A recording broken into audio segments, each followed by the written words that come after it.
Dude, we are going to energise the country. We need to wake up and smell the coffee. The independence case is a powerful one. Another future's possible, but we've got to fight for it. Order! Hello and welcome to the Debated podcast. As always, I'm your host, Will, and in this episode, I'm delighted to be joined by David Swift, the author of a newly published book. It'll be out soon, in about 10 days, The Identity Myth, which deals with different identities and different myths associated with them. Welcome to the podcast, David. Cheers, Will. Thanks for having me. It's great to have you on, David. And the first question that I'd like to ask is, what made you decide to write this particular book? What was it that compelled you to write a book on identity? Well, the seed of this actually happened over 10 years ago, actually. I was working at the University of York with the disability services. And one of the things I used to do with certain students, I would accompany them to lectures and take notes for them. So this one fella, he was blind, and so I was there to take notes for him. And at one point, the lecturer, this guy was called Mohammed, by the way, he's from Leicester. And at one point, the lecturer was going to call out his name and and said, Mohammed, what do you think, Mohammed? Yeah. And I thought, the guy had introduced himself earlier and just, said it Mohammed in like a Leicester accent. So I thought, it's so interesting here that the lecturer is, trying to exotify this guy's name, right, to his face. He doesn't pronounce his name like that, why would you? And so I thought, this was, this has got nothing against the academic in question, by the way. This isn't a personal slight on this person. But I thought it's so interesting that she thinks there's some power or, some kind of cultural kudos, maybe even some recognition she can get from him, if she what she thinks appropriately pronounces his name. And so, over the sort of years that followed, I think it's been more and more common that different kinds of people, politicians, the media, even big business now as well, they try and sort of appropriate different forms of identity which have got nothing to do with them, in all kinds of different ways, really. So it could be to win votes in a political context, or to sell products, or to accumulate social media followers, or what have you. But I think it's becoming increasingly common that identities can be divorced from the sort of material realities that are meant to give rise to them, and they can be sort of used by and of themselves, if you like. And so that was really the sort of force behind me writing the book. Mm-hmm, absolutely. And in the book, you focus on four terms of people identifying themselves, four categories: class, race, sex, and age. Now, how much do you think an individual's concentration on a particular category tells you about their priorities or their politics? Or do you think that it isn't necessarily related to their priorities and their politics if they have a particular fixation on a particular category? I don't know, it's interesting because I think, if you take age and generation, right, I think that's becoming quite prominent now with different kinds of politics. So you could say, I think increasingly the sort of, reactive politics on the right, which is basically saying anything young people do is terrible, they're all sort of naive and daft and all the rest of it. And, this famous trope of, go without your avocado sandwiches and your cups of coffee and then you'll be able to buy a house. You're saving for about 100 years or something. So, the identity of the young, feckless, irritating millennial, again, is this like, is being adopted by the right. But then other people on the left, certain people on the left make the claim that actually when we want to think about politics now, old categories of left and right or old categories of class are no longer relevant, and we should instead think of generational inequality, if you like, and the differences between generations. And then again, a sort of similar thing happens where instead of being the feckless millennial, not scrimping and saving, etc., now the young person becomes this sort of saviour, really, who has all the right opinions on various issues and can sort of save politics from the terrible state that it's in. And again, I think obviously both of these things are obviously misguided and naive. And I think depending on your politics, you can use different forms of identity, for different needs, right, or for different reasons. So just looking at that idea of generation, it can be used for the right to try and sort of rile up their aging base, against this sort of spectre of the young millennial who's going to, take the homes away from them and all the rest. But then the left try and do the same as well, or certain sections on the left anyway. Yeah, absolutely. And I think it's interesting that you bring up the concept of conflict in relation to age, because it's something that you really highlight in the section on class as well, when you're talking about how populists, particularly on the right, use the examples of Trump and Johnson and Erdogan, use class and the sort of the wide concept of the working class in a kind of like a combative way. That when they're talking to people who support them, they're saying, you know, oh, you are the sort of like the working class people, and that you have to support me, because if you don't, then all these liberal elites are going to take away things from you, and they're going to, you know, they're going to strip you of your rights. They're going to take your guns in American context or whatever. Do you think that this is something that, even though we see it as something that is quite modern, has actually quite historic roots to it? Because, I mean, if you go back to the 60s and 70s, you see, for example, Richard Nixon's fixation on the East Coast elites, and that he was that worried that they were going to undermine him in his presidency. And you see it as well with Reaganism and Reagan being fixated on elites as well in combat to what he wanted to do with American reforms he wanted to enact. So do you think that kind of need to have a sort of like a combative class conflict and a class identity is something that is actually quite an old phenomenon?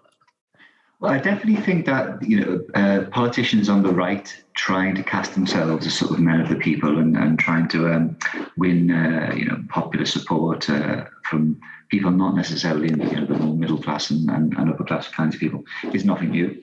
Like, if you look back at sort of, I don't know, Benjamin Disraeli's One Nation conservatism in the middle of the 19th century, and even before that in America, people like, you know, Andrew Jackson, sort of many politicians in the Democratic Party before the Civil War, which really, and indeed after the Civil War, you know, which cast themselves as the sort of working man's party, etc.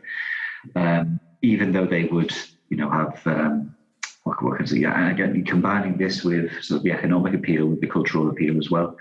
But I think one difference now is, I think, compared to somebody like Ronald Reagan or Margaret Thatcher, now the likes of Trump and yeah, to a lesser extent Boris Johnson, they're appealing to so-called, you know, quote unquote working class voters as, you know, working class voters, and it's the sort of working classness that they're appealing to, right? Which I think is slightly different from Reagan and Thatcher. We certainly had a lot of success in appealing to, you know, well, again, you know, quote unquote upwardly mobile, right? You know, aspirational working class voters, whatever you want to call it. And that's not what I think likes of, say, Trump and Johnson are doing. I think they're actually, interestingly, not really trying to, I mean, obviously they're talking about levelling up and stuff, but I don't think this is the same kind of aspirational language that someone like Thatcher or Reagan would use. I think instead it is actually trying to, yeah, basically occupy the sort of cultural ground of being, you know, the appropriate political party of the working class. And I think even in some ways you could say this is even more cynical than when someone like, you know, Nixon, for example, was doing this, right? So again, we can say the origins of this in America comes with Richard Nixon and, you know, the idea that the blue collar going against the Democrats in the 70s and so on.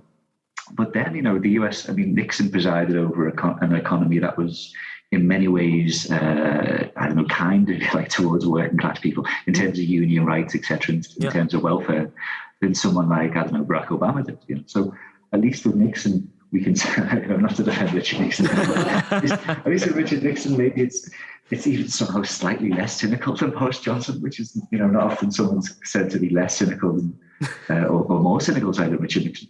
But yeah, I think that's what's different basically, is that now I don't think that there is any kind of, you know, post-war consensus or New Deal consensus economic structure in place as there was when this was first done in the 60s and 70s, you know, with sort of the right-wing figures trying to use these cultural issues to get working class votes. And also now I think the key difference is that someone like Boris Johnson, Dominic Cummings, for example, they're not trying to say, oh, you're like aspirational, upwardly mobile working class people. They're trying to appeal to working class people as working class people. That makes sense. Yeah, no, of course it does.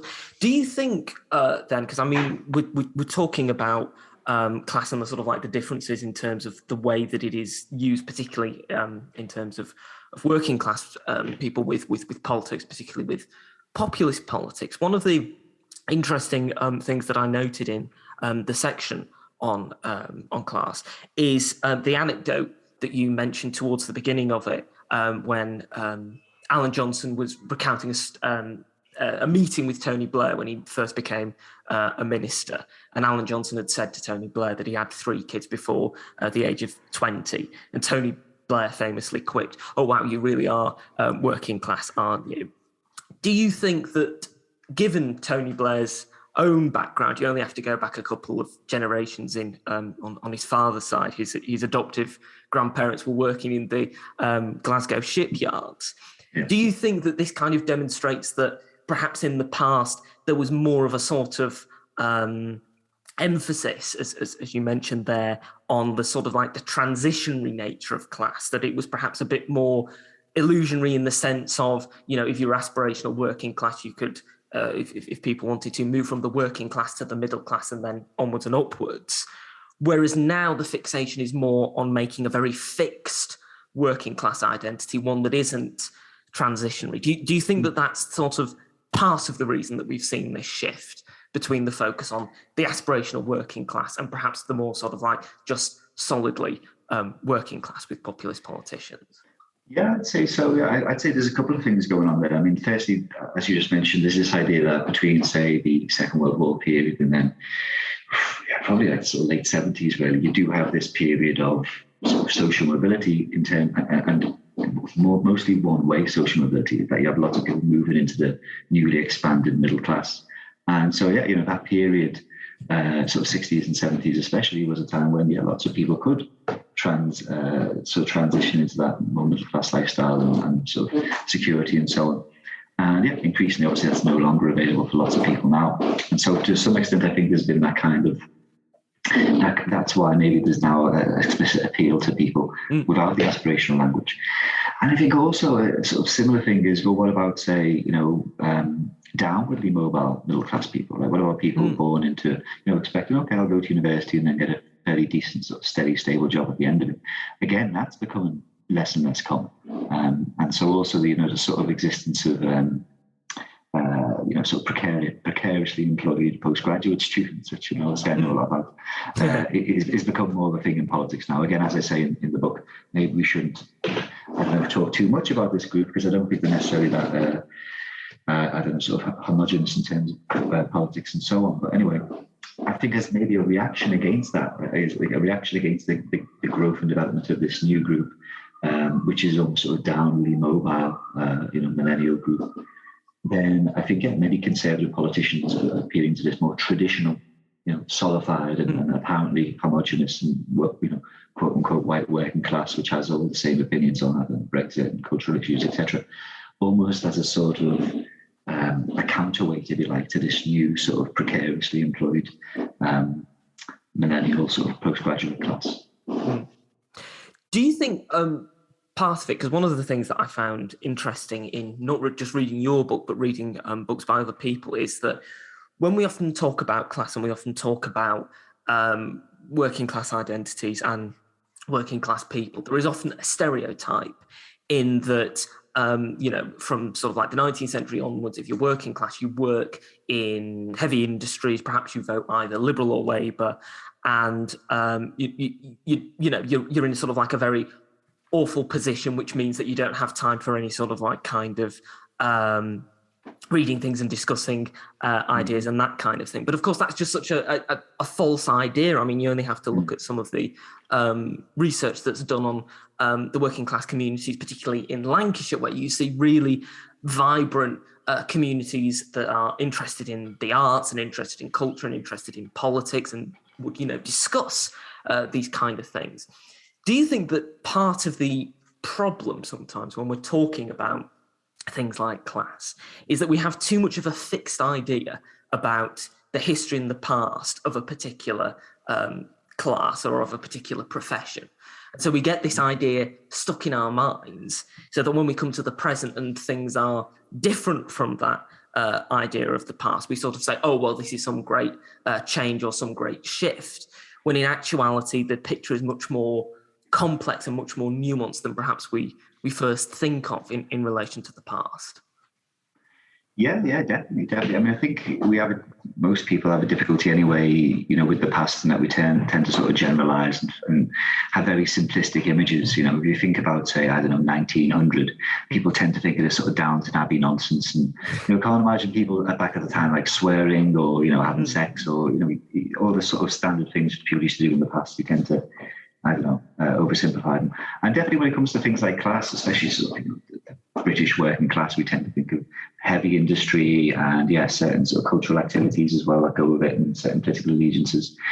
And I suppose that's inevitable because most people, unless you're a professional historian, don't necessarily have that nuanced view of the past. But I think the problem is when various actors, if you like, politicians, sort of left and right, and also people who just want to sell stuff, you know, as well, can sort of deliberately create this oversimplified image of, say, you know, the working class and working class history. And I suppose we've mentioned a bit about how the right can do it, you know, by creating this idea of this homogenous, you know, white working class, which was never troubled by immigration until recently and don't like what's going on with East Europeans, etc., and therefore think themselves as the new party, the working class. But also the left can do it as well. You know, I think both this book and my previous book, Left for Itself, spoke a lot about, you know, the sort of left-wing romanticization of working class history. Something else that I talk about in this book actually is about particularly the city of Liverpool, actually, and how now, whilst that is a staunchly left-wing Labour government city, this is a fairly recent, you know, history. And the prior Tory history of Liverpool for most of the 20th century is just sort of brushed out, really, and, you know, it's not really focused on. But yeah, I think definitely one of the messages of the book, I think, across all the different kinds of identities that I'm looking at, is that we need to be very careful in making these sort of block assumptions about whole groups of people. For example, I talk about a couple of people I'd always, you know, imagined as sort of paragons of sort of northern industrial working class background, and talking about how one guy who I thought, you know, he was a miner, etc., and I was talking to one of his old ex-colleagues and said, well, actually, he wasn't a miner, you know, he was actually a pit electrician instead, which is, you know, that's the difference. So don't get, you know, man, you know, a pit electrician is like the aristocrat of the mine, apparently. So, and then someone else is a famous trade union leader who basically a lot of people don't like hearing him described as an ex-docker, because technically, apparently, he was a ship's planner, which is an office job, and he never actually shifted stuff on and off boats, ships, I should say. And so therefore people say, oh, it wasn't actually a docker, you know, it's a ship's planner. So yeah, that's it. You know, even we need to be very careful with these generalizations about the past and indeed about the present. Yeah, absolutely. We've touched upon some of these ideas already, but I just think it'd be interesting for the listeners. Could you just explain the terms that you use in the book in the section on class, the terms authenocrats and exonerators, because I think that they're both two fascinating terms, and I think it'd be interesting for the listeners to just get a sort of an idea exactly what you mean by those two terms. Yeah, so I mean, authenticrats borrowing from Joe Kennedy's. Joe Kennedy's an academic who wrote a book a few years ago called Authenticrats, and in this he attacks people who might sort of try and have this homogenized idea of the quote-unquote working class, and then try and use that, you know, fairly simplified or homogenized idea for their own ends. And then authenticrats are people who want to do something similar, but instead they want to try and challenge maybe pre-existing ideas about this sort of working class bloc in the past in ways that I think are exaggerated and ultimately you know, unfounded. So, for example, say, how dare you say, you know, that some working class people were hostile towards immigrants in the past, or, you know, how dare you say that most people were, you know, anti-LGBT in the 80s or things like this. So it's a sort of, I assume it emerges as a corrective of the sort of authenticrat nature of certain politicians in recent years, especially when you have the likes of Boris Johnson, you know, claiming to be this, you know, tribune of the working class. But I think there's been an overcorrection against that, and that has led to this exonerated tendency to say, you know, how dare you say that, you know, there are any dietary differences between people in Hampstead and people in Hull? You know, they all go to Pret and stuff. And actually sort of take umbrage at the idea, or, you know, take the piss on the internet. About, you know, as if people in, you know, Doncaster, you know, go towards coffee shops, etc., and basically just overplay this idea of, there aren't any really meaningful political or cultural differences between, you know, Darlington, somewhere in Brighton, for example. And yeah, so I think these two things are both trends of where people are using this so-called working class identity for completely different ends, you know, and one of them's trying to use it for their own purposes and one for another. And it shows you how these identities can just be divorced from the actual people they're meant to refer to.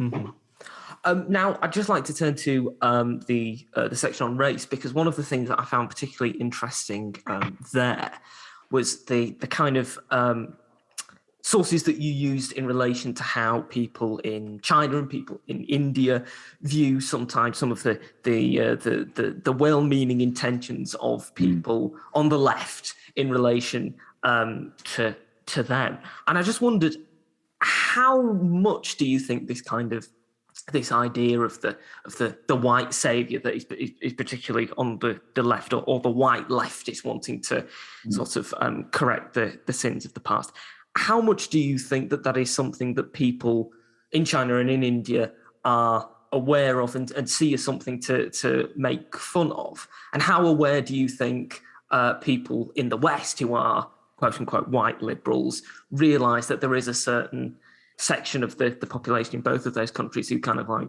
take the piss out of the way that they relate to people in other countries? Yeah, I'd say with the former group, I've got no idea really. I'm going to talk about that for a bit, but I think with the former group, no idea definitely exists. I mean, in this book I read a few years ago, in fact, it was written at least 15 years ago by Ron Ware. Ron Ware is a sociologist, and she wrote this book on Britain, British identity, and other people's idea of Britain. And yeah, she's into speaking to some Indian students in India, obviously.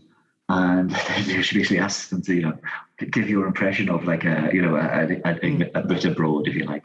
And yeah, they all start doing this. Oh, you know, I'm terribly sorry about, you know, colonialism, etc. Doing these sort of faux posh accents and stuff. And it's interesting actually how, if you look at the image of so-called, you know, white people, right, in different cultures around the world, like, you know, look at the idea of white people in the comedy of Dave Chappelle or someone like that, Chris Rock, for example. It's not really the sort of white racist who's the most sort of, you know, go-to character. It's the do-good and white liberal, you know, that these people use more often as a sort of white person. And so, yeah, definitely, I think within China and India, especially with things like the internet and, you know, making these things sort of cultural interconnectedness that's come with the internet, so people can actually find out about how other countries view them and speak about them, etc. You know, which is something that wouldn't be able to happen 10 years ago. So I think there's definitely a sort of group of, I imagine, especially younger people in countries like China and India who absolutely do see, you know, do good in white people as figures of fun to be, you know, to be laughed at. And yeah, I think it's a much smaller position of people over here who would be aware of that. Yeah. So I was just going to say, in terms of the second point, but it's almost they think it's almost as though they think that they can't laugh at us, you know, which is a problem. I think, you know, they don't necessarily appreciate that. Other people think they're in a position to look down on you and laugh at you actually, rather than the other way around. Yeah, absolutely. One of the things that I found really interesting from reading the section on race is it reminded me of an interview with Denzel Washington a few years ago. It was about actually longer than that, about 20 years ago, in which he said that when people compared him to Sidney Poitier, he felt conflicted in the one sense that he felt, well, you know, you're saying that all leading black actors are the same and you all have to compare them to Sidney Poitier. But on the other hand, he felt, well, this is obviously a compliment because he's one of the greatest actors of the 20th century and someone who, you know, is just an incredible acting example to follow. And it made me wonder, do you think that in terms of the way that people in particular positions, whether it be Denzel Washington being compared to Sidney Poitier or Liz Truss being compared to Margaret Thatcher or whatever, that there always seems to need to be this kind of cultural shorthand in which if a person is perhaps in an industry or a party that people from their particular group are not dominant in, there always needs to be this sort of like shorthand comparison so that people outside of that group can sort of like recognize what they're talking about. Like, as I said, the Liz Truss the next Margaret Thatcher, or Theresa May the next Margaret Thatcher, etc., etc. Do you think that that's something that has become more prevalent recently? And I mean, how damaging do you think it is, or do you not think it is damaging to political discourse, this need to have this sort of like shorthand comparison between different people who, you're just comparing because they might have the, be of the same gender or of the same race, etc. And it's just this need to find this sort of like comparison rather than view them as individuals. Well, I suppose there are two different reasons why people might make such things in the first place. And one of them is a sort of for cultural reasons, like a sort of lazy cultural shorthand. It's almost like, they need the genres and grouping different musical acts into different categories, etc. Because, it's just he's like this person or this person like this person, etc. But then you have the original sort of material reason why people might do that, in that the sense is it's pointing out, it might have been particularly difficult for this person, to say about someone like Margaret Thatcher or Sidney Poitier, or even later on, Denzel Washington. It's always like drawing attention to the fact that they would have had other obstacles maybe in their way to get to that position that somebody else wouldn't have. And now maybe when increasingly that's less of the case, and you think of, say, Liz Truss in say, becoming a successful woman in conservative politics, clearly that's no longer as tough as it was back in the 70s and 80s when Thatcher did it. But now maybe that's why, okay, we can say, I'm a strong woman in politics. So, you've got the sort of the trope, if you like, or the cultural thing of the woman, battling against the odds to succeed in the Conservative Party and the national politics. Even if actually the fact that you're a woman is not really necessarily that much of a problem for that thing anymore, but she can still use it. Like in somewhere else in the book when I'm talking about the identity of being a woman and what it means to be a woman and to be a feminist. And I quote Gia Tolentino, the American writer, and she points out how so much criticism of right-wing women now, we're kind of might be slapped down by saying, but she's a woman, she's a feminist, right? Whether it's Kim Kardashian or Melania Trump or whoever, people might make a valid criticism against them, and then someone else might try and defend them from a feminist position and say, but she's a woman, making it in that world, etc., as though that somehow means you can't really criticize them. And so I think that could be a thing now whereby, someone like Liz Truss, for example, can use the feminist angle as a reason to vote for her and make her Tory leader and make her prime minister. Even if I don't necessarily know what that has to do with feminism, that would not, I don't think, be a victory for women or for women in general. It'd be a victory for Liz Truss. Something else is interesting though with sort of acting categories, though, I think, because that's something that only much more recently, I would say, than being a successful woman in British politics. It's become only more recently, I would say, easier to be a African American actor who doesn't get cast in parts, just as black people. If that makes sense. So, yeah. I mean, Denzel Washington's a brilliant example of this, because he was in one of the very first films I remember seeing. This was only a few years ago. Flight, it's called, right? He plays an airline pilot. When the black main character isn't either, a drug dealer or the president or something. It's the first time I'd seen, I can remember seeing anyway, when it wasn't based on, like a hero or villain type. It was like an ordinary person, in this case, a pilot, and he was black, right? And even then, it was because it was a true story. I think like the original person was black, so they had to cast a black person to play. Yeah. So again, I think the politics of that is slightly different then, because you see people attacking the Oscars or the Golden Globes recently because they didn't realise that none of the Golden Globes are the Hollywood and Foreign Press Association who approved the Golden Globes. None of them are black. At least none of them are African American anyway. And so I think that's the sort of thing whereby, again, you can see even ostensibly very liberal organisations like Hollywood studio execs and whatever. When it comes down to it, they're not deliberately doing this, but actually none of them are black. None of their organisation are black. So I think that's maybe shows a difference whereby actually pointing out that somebody is a black actor who's succeeding does still have some worth, actually, because I think it reflects the still existing material fact that actually, it is harder for a black actor to get roles and to succeed in Hollywood even to this day. But Liz Truss or someone like that, a defender of Liz Truss or Kim Kardashian or Melania Trump, sort of rolling out, but this is a woman who succeeded in the man's world, to deflect criticism of a successful woman. I think that maybe has less relevance. Yeah. Just on the subject of sex and of gender, which of course has been, sort of like one of the great topics for debate and discussion in the past few years, particularly on social media. Do you think that in terms of sort of like sex and gender and the way that it is discussed and debated, that there is a certain perhaps instant hostility between either sides of whichever side on the debate people lie? And do you think that sort of like makes people discussing it a bit harder in terms of if you're discussing it from two different points of view, that there is an automatic assumption that one particular person or group that is making a particular argument associates with everything that is associated with that argument, and the same is for people on the other side of the argument? Do you think that that's something that is just particularly apparent related to sex and gender, or do you think that it's something that can be applied to all of the other sort of like identity categories that you discuss in the book? Yeah, I think there definitely is something about the issue of sex and gender whereby I think it tends to be, I think, somehow even more, not exactly polarizing, but it tends to cut across existing political divisions more, if that makes any sense. So, for example, whilst you have lots of people on the left, however you want to categorize on the left, be it like the old school Marxist left or the more sort of, I don't know, Blairite left or whatever, who are a bit more skeptical of, say, quote unquote, identity politics, that exists. And indeed, maybe people on the right who are more old school, free marketeers and they're very left on cultural politics.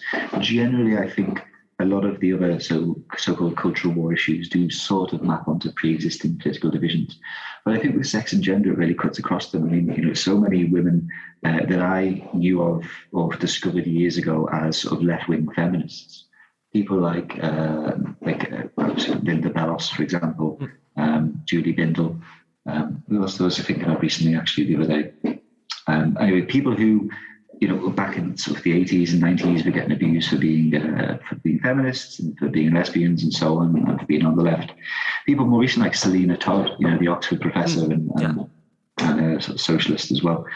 People, a lot of these women would think that I'm some sort of, soft left, social democrat sellout. These are not Blairites by any stretch of the imagination. These are definitely not conservatives in any way. Beatrice Campbell, by the way, was the other one I was thinking of earlier. I discovered Beatrice Campbell, this book that she wrote, sort of laying into George Orwell. So she's absolutely not some sort of blue Labour moderate type in any sense. She's a firebrand Marxist feminist, etc. Anyway, the idea that these women could be recast as bigots, and actually on the right in any way, I think is a bit is a bit of a stretch. And so I think it's interesting that with issues like this, people can't say, okay, you agree with me on virtually every other issue, stuff around the economy, climate change, LGB rights, maybe not the T bit, and various other things to do with foreign policy and whatever. We just disagree about this, about trans rights and gender identity. And even then, in many cases, it's not as though, in many cases, there are pretty stark differences. But in many cases, it's actually, it's more about the sort of particular areas of policy, I think, rather than fundamentals in many cases. But even then, it seems that they can't say, okay, well, we'll agree to disagree about this one particular specific thing because we agree about everything else. I think that seems, for whatever reason, it seems harder for that to happen with sex and gender issues than it is with, a lot of the other so-called culture war issues nowadays. I don't know enough about it to speculate too much as to why that is, but I think maybe one reason is that people find it even more difficult to accept the terms of reference, in terms of who or what is a woman and what that means. And I think when that's the case, people would say, well, this isn't just a polite disagreement and we can just agree to disagree about this and agree about everything else, because actually this is about someone's right to exist or whether they do exist. And again, I think in a lot of cases that's I find that unconvincing very often when people say that someone's opinion generally threatens the life of somebody. Again, I talk about in the book how nearly all of the trans people who are killed are in South America. Actually, it's relatively speaking fairly rare for a trans person to be killed in the UK, and obviously more So even one death is more than it should be, but still, fortunately, it's relatively rare compared to, say, someone like Brazil. And so therefore, I think I am skeptical about how much, say, somebody's opinion on the internet or having a speaker speak at university can seriously endanger the life of, say, a student who might read or hear this opinion. Yeah. But yeah, obviously this is an area where the differences are amongst the sort of the main partisans of them. I think the differences are sincerely held. One of the problems is, and this is actually talking more about the themes in my previous book, is that actually all sorts of people on the internet can just jump onto this idea, and then crowing that with one side or another, even if it doesn't affect them directly, because of the sort of compulsion of the internet to, broadcast, to pick an identity, whatever it is, to nurture and to broadcast it. And so therefore all kinds of people who aren't affected by this issue directly, can sort of pick sides and let everyone know what side they're on. Mm-hmm. Do you think that part of the reason that kind of these discussions seem often to be more intense than discussions on other aspects is that for many people it feels much more personal than discussions on, say, for example, the economy or foreign policy, which you discussed that people can have in common, but obviously a disagreement on trans rights and the idea of gender and sex and sex-based rights. Do you think it is because there is a sense that for both sides it is far more personal than some of those other issues, that's why there is such an intensity of disagreement? It could well be. I mean, I think I would... I'm not one of the person who has intense opinions on this. Maybe I would have to be so to have more insight into this. But I think that presumably for a lot of women, there are very personal reasons for their position on this one way or the other. And obviously for, say, trans people themselves and their sort of friends and family, etc., again, they also have very personal and vested reason to care about this. And of course, your ordinary person who might just be sympathetic to, sympathetic to people other than themselves. Maybe for certain people it's more personal than others, definitely, I can imagine that. Having said that, I think that it lends itself to being one of these issues that people can easily adopt as something, it's easy to say, put your pronouns in your bio and stuff like that, or a certain flag in certain places, and then quickly and effortlessly indicate or signal what side you're on, right? That you're on a particular side, and this is you. And I think that the lower the bar for, the lower the bar for participation or support for a particular cause, I think the less sort of committed supporters you get, if that makes sense. So if you actually don't have to do much to quickly and easily signal your support for a cause or whatever it is, then many of the people who are doing so are maybe not doing so with the best motives. They might be doing so for sort of fairly cynical and self-serving reasons. So yeah, I can definitely imagine that there are lots of people for whom this is a deeply personal issue, and good luck to them. But at the same time, unfortunately, the nature of the internet and social media means that people sort of feel compelled to, pick sides of these disputes and then let everyone know what side they're on. Now, the final category in terms of identities that you discuss in the book is age. Now, age, of course, is perhaps something that, as we discussed at the start of the podcast, is something that foments a lot of disagreement between the stereotype of the quote-unquote boomer and the stereotype of the quote-unquote millennial.